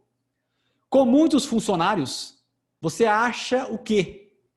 Que a igualdade que foi trazida pelo Estado, ela é cara. Então, enquanto mais igualdade eu procuro trazer, maior a carga tributária. Olha como é que administrar é uma coisa difícil.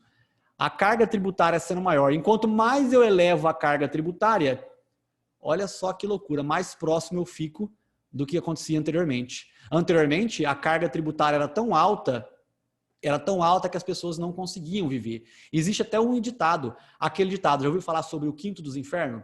Ó, vai para o quinto dos infernos. Da onde que veio isso? Da onde que veio? De onde que veio isso? Veio, pessoal, da época em que tudo aquilo que era arrecadado pelo governo aqui dentro do Brasil, né, antes de 1800, né? Não, em 1824, antes de 1891, o tributo, o ouro que era pego aqui no Brasil como tributo, 1/5 era encaminhado para onde? Para a fonte. A fonte era o quê? Portugal. Portugal colonizou o Brasil. A colônia cobrava tributo, né, para administrar. O governo cobra tributo para administrar. Acontece que parte desse tributo era encaminhado para Portugal. Quanto que é essa parte? 1/5.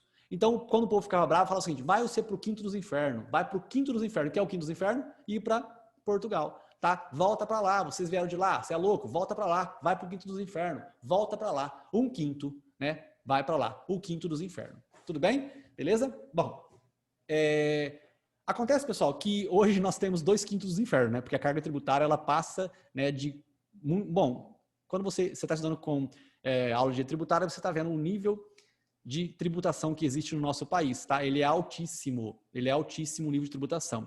Por quê? Por que ele é altíssimo? Tá? Eu não gosto que ele seja alto, mas por que ele é altíssimo? Porque nós temos um grande, né, sistema de saúde no Brasil. Por isso que ele é altíssimo. Nós temos um grande nível de educação no Brasil.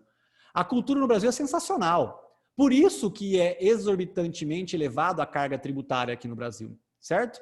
Agora vamos voltar aqui para a nossa descentralização administrativa. Isso aqui eu espero que você tenha entendido. O que acontece? Você teve a liberdade. A liberdade, ela foi confundida com libertinagem. Você buscou a volta do Estado. O Estado voltou, trouxe igualdade, mas a igualdade eleva a carga tributária. Para que você consiga um equilíbrio, o que você precisa? Ai, como eu adoraria saber como é que usa o Zoom nisso aqui. Ah, o que eu fiz? Ah, que legal, aprendi um negócio novo aqui, sem querer querendo. Ó, mas eu não consigo... Nossa, sensacional, que bom. Agora eu tô muito feliz que eu aprendi uma coisa nova. Eu não preciso agora apagar tudo, agora eu consigo trocar de... Olha, agora que eu fui aprender isso aqui. Ó, então eu tenho aqui Tudo isso aqui, né, eu vou sintetizar aqui, ó. Nossa, agora só decola, gente. Vamos embora. Felicidade absurda. Primeira fase, segunda fase, né, das dimensões dos direitos humanos. Liberdade, igualdade. A igualdade foi confundida com libertinagem. Então, o que você precisa? Você precisa de novo da liberdade. Olha só, se está aumentando a carga tributária, você precisa de novo da liberdade. Porque aqui, ó, aqui a fundamentação é elevada a carga tributária para eu pedir liberdade. A igualdade eleva a carga tributária de novo.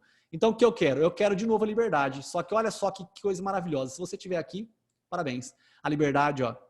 Eu preciso de novo da liberdade. Só que, de novo, é nova liberdade. É o neoliberalismo. O neoliberalismo é um contexto fático aqui envolvido com a descentralização administrativa. Tá? Não só o neoliberalismo, mas eu quero que você entenda. Aqui, pessoal, a administração pública, ela presta serviço público. Para prestar serviço público, educação, saúde, moradia, transporte, o caralho 4, ela precisa levar a carga tributária. Mas não é só a administração pública que presta serviço público. Nós temos também, né, os delegatários. Os delegatários. Quem são os delegatários? São os concessionários e os permissionários. Nós temos vários particulares que prestam serviço público também. Por que eu coloco particular para prestar serviço público? Porque a carga tributária está muito elevada. Por que não é só particular que presta serviço público? Porque só o particular prestando serviço público, ele confunde liberdade com libertinagem. Então, nós temos que ter um equilíbrio. O equilíbrio é o neoliberalismo. O neoliberalismo ele é feito por meio de um controle regulador. O regulador, né, do mercado. Ele é feito por meio da agência que regula, que é a agência reguladora. Só que é óbvio, pessoal, que a agência reguladora, existindo, eu vou te mostrar o que é a agência reguladora, cara. O que é a agência reguladora? É o seguinte, ó, nós temos a União, você entendeu o que é a União. A União, ela verificou que fazer tudo sozinha para ela é difícil, então ela faz o quê? Ela descentraliza, ela passa para outra pessoa. Aqui nós temos, ó, a descentralização. Ela descentraliza, ela passa para uma autarquia. Aqui está o nascimento de uma autarquia. A autarquia, pessoal, ela nasce por meio de lei, ela é criada por meio de lei. E a autarquia, existe autarquia, né, normal e existe autarquia de regime especial, que são as agências reguladoras. Certo? A agência reguladora, como, por exemplo, nós temos a ANA. Que ANA, Rafael? A Agência Nacional de Telefonia, é a Anatel. Nós temos a Agência Nacional de Telefonia regulando o mercado das empresas de telefonia. Nós temos a ANA. Que ANA, Rafael? A Agência Nacional de Águas. Nós temos a outra ANA, na verdade, mas é uma ANA com E, é a ANE, a ANEEL, a Agência Nacional de Energia Elétrica. Nós temos, pessoal, a ANAC, a Agência Nacional de Aviação Civil. Bom, você entendeu o que é a agência reguladora. A agência reguladora é uma autarquia que vai regular. Ela vai regular por quê? Para que nós tenhamos aqui um novo liberalismo. O neoliberalismo é isso, pessoal. Esse é o neoliberalismo. Você ouviu falar hoje sobre iluminismo, sobre neoliberalismo e outras coisinhas mais. A descentralização ela existe porque aqui você tem, né, ente, tá? Ente. Aqui o ente, ó. Aqui o ente. Esse é o ente, né? Ente é de pessoa para pessoa. Então você aprendeu agora que nós temos a administração pública que desde o começo ela é a direta. Desde o começo ela é a direta. Desde o começo ela é a direta. Só que indiretamente você precisa de ajuda. Aqui nós temos a autarquia, indiretamente. É a mesma coisa, pessoal. Por exemplo, a Anvisa. Né? Você já aprendeu em direito penal, a Anvisa é a Agência Nacional de Vigilância Sanitária. Você já aprendeu que em direito penal nós temos algumas normas penais em branco. Né? Então a União criou uma lei. A União criou uma lei, a Lei 11.343, que é a lei de drogas. Mas não está escrito na lei de drogas o que é droga. Então é uma norma que está em branco. Quem que vai regular isso? Né? Nós temos a Anvisa, a Agência Nacional de Vigilância Sanitária, a Agência Nacional de Saúde, elas vão preencher algumas normas penais que são em branco. Não só normas penais, tá? Outras normas também que estão em branco. Elas vêm preencher, tá? Elas vêm aqui preencher o rolê. Eu espero realmente que isso aqui tenha ficado claro. Lembrando, pessoal, que é uma aula de conceitos, né, primordiais, de conceitos iniciais. Tudo bem? Não estamos aprofundando, mas eu tenho certeza que você está entendendo. Nossa, ó, realmente adorei ter aprendido essa função nova aqui.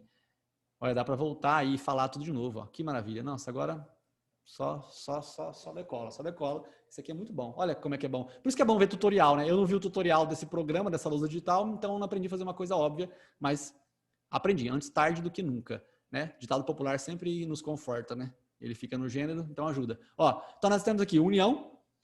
A união, aí nós temos aqui a autarquia, né, que é fruto da descentralização administrativa. Você tem aqui no conceito o neoliberalismo, tudo bem? Nós temos a administração pública indireta, pessoal. Essa é simplesmente a administração pública indireta. Beleza? Rafael, o que é administração pública indireta? Cara, olha, gente, o que é administração pública? Tá acabando, hein? Tá acabando. Faltam mais apenas 40 minutinhos. O que é administração pública? A administração pública tem a direta e tem a indireta. Agora vai ficar bom, hein? Nós temos União, Estado, Distrito Federal e município. Nós temos a indireta, é a autarquia, é fundação pública, é sociedade de economia mista e é empresa pública. Então, essa é a administração pública.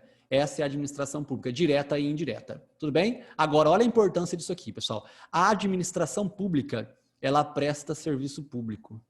Só que não só serviço público, ela também faz, né, excepcionalmente, né, prestando atividade econômica. Ela pode oferir lucro, não pode ser criada para oferir lucro. Então, nós temos a prestação de serviço público e nós temos a atividade econômica. Quem presta serviço público? Olha só como é que é importante. Como que o direito administrativo ele é fácil se você tiver mapinhas na mente.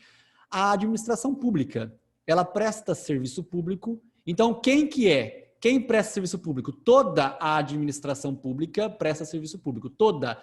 Toda é o quê? Direta e indireta. O que é toda? É União, é Estado, é Distrito Federal, é município. É autarquia, é fundação pública, é sociedade de economia mista, é empresa pública. Então, toda a administração pública presta serviço público. Toda a administração pública. Mas quem presta atividade econômica? Somente as empresas estatais. Empresas estatais são conhecidas como sociedades de economia mista e empresas públicas. Tá? Essas duas prestam atividade econômica, mas eu não estou dizendo que elas não prestam serviço público. Porque de acordo com esse desenho, você verifica que elas estão aqui e elas estão aqui. Então, empresas estatais, pergunta, né? Empresas estatais só prestam serviço público? Não, elas também prestam atividade econômica. Beleza? Maravilha. As empresas estatais, elas prestam tanto serviço público quanto atividade econômica. Beleza, pessoal? Maravilha. Fácil como tudo isso na língua portuguesa.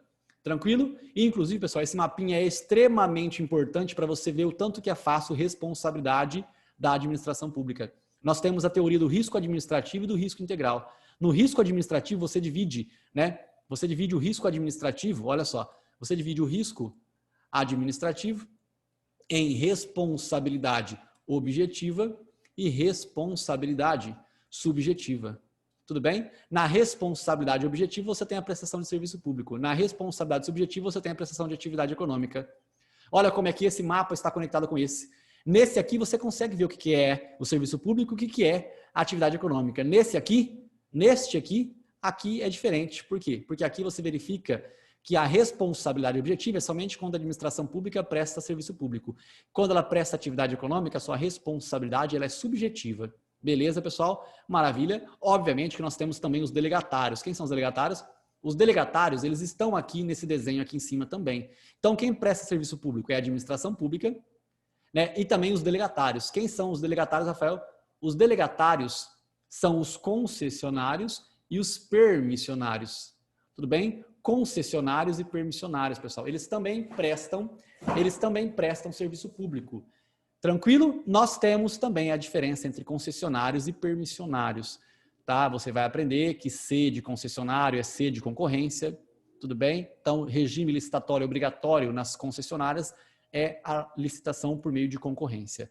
Então, este mapinha, ele é extremamente importante, pessoal, esse que vocês estão vendo aqui agora. Então, simplesmente nós vimos que tudo começou um tempo atrás com o rei, e o rei ele criava a lei, ele executava e ele julgava caso você não gostasse da forma com a qual ele havia executado a lei. Isso fez com que o povo se revoltasse e buscassem a liberdade. A liberdade foi confundida com libertinagem e esta, por sua vez, foi afastada por meio da igualdade. Só que a igualdade retorna e para que haja igualdade tem que ter carga tributária elevada. Com a carga tributária elevada, você precisa dar uma solução. É buscar a liberdade novamente, mas a liberdade, nova liberdade. Há uma nova liberdade por meio do neoliberalismo. Então, a agência reguladora, ela vem o quê? Ela vem regular, ela vem impedir que as pessoas jurídicas de direito privado, como, por exemplo, a Oi, a TIM, a Vivo e a Claro, né? Você vem buscar, né? Hoje não estão mais, né? Você vem buscar, você vem impedir que estas empresas né, você vem impedir que estas empresas, né, você vem impedir que essas empresas se valham, né, da ausência de controle econômico por parte do Estado e coloca o valor da ligação lá em cima. Então aí a Anatel, ela vem e regula, tá? A Anatel, ela vem aqui e regula, ela cuida, né, das pessoas jurídicas de direito privado. Tudo bem, pessoal? Tudo bem? Beleza, tranquilo isso daqui? Bom, eu espero sim que vocês tenham entendido este contexto, tá? Agora, vamos lá, né? Vamos lá, ó. Uma coisa muito importante. Obrigado, esta foi a aula. E acabamos aqui. Continue vendo a próxima aula de conceitos iniciais e aí depois a gente toca o terror com a parte de conceitos aprofundados. Valeu? Foco, força e fé e faça só depois de muito estudo. Tchau!